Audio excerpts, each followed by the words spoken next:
Welcome to Power Up Olympics. Today is going to be about testing your leadership qualities. If you get these 3 things right, you're going to be an incredible leader. Not only at your high school, not only when you get to college, but also when you get to the jobs and the things that you want to do in the future. As a leader, communication is a way for you to build trust. Who is a leader in your life and why? We're going to move into what we like to call the conduct phase. Leadership is also about your actions. And we need to make sure as leaders we have the actions to follow our words.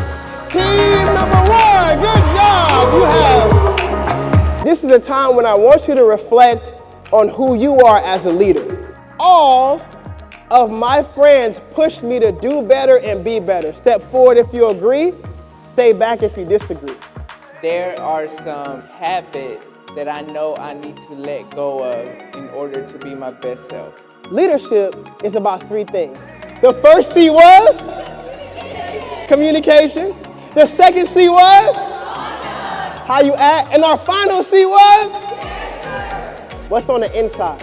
If you got a chance to see that you're not alone in how you feel about yourself and about the world, give me 2 claps. And if you're ready to have a super awesome time for the rest of this conference, give me 2 more claps.